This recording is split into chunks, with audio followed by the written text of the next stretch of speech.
All told, these sanctions and restrictions have had a powerful effect on Russia's economy. The value of the ruble has plummeted. The Russian stock market closed as fear of capital flight rose. Interest rates more than doubled. Russia's credit rating has been cut to junk status. The value of President Putin's war fund has vanished. And by choking Russia's access to technology, we're delivering a blow to its economy and military that will be felt not just now, but for years to come. And do something even more dramatic than we've so far seen on the ground. We're also imposing sweeping sanctions on Russia's defense sector.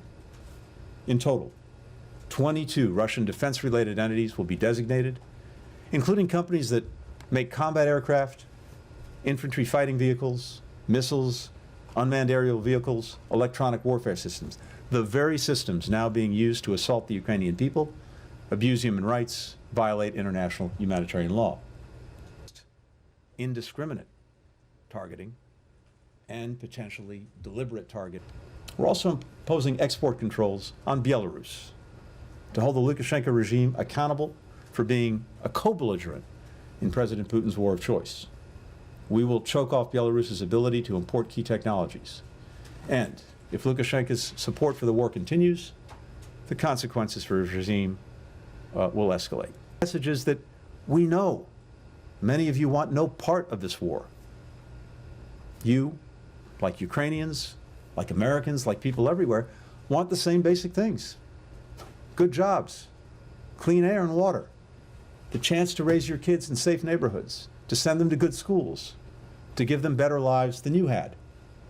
How in the world does President Putin's unprovoked aggression against Ukraine help you achieve any of these things? How is it going to make your lives better? For him, is Ukraine being absorbed in one fashion or another into Russia. He sees Ukraine as having no independent existence. He wants to reincorporate it into an empire. Short of that, to make it part of a renewed sphere of influence, or maybe at the very least, to make it totally neutral. 141 member states voted in favor of a resolution reaffirming Ukraine's sovereignty and territorial integrity and condemning Russia's invasion of another member state. As this vote revealed, the overwhelming majority of the international community stands in strong support of the core principles of the United Nations and upholding the UN Charter, and stands against Russia's reckless attempts to change the borders of another sovereign country by force to replace its will for the will of the Ukrainian people. Provocative rhetoric about nuclear weapons is the height of irresponsibility. It's dangerous. It adds to the risk of miscalculation. It needs to be avoided. We've assessed President Putin's directive and his statements, and at this time we see no reason to change our own alert levels. We've certainly seen in the past that one of Russia's methods of war is to be absolutely brutal in trying to cow the citizenry of a given country.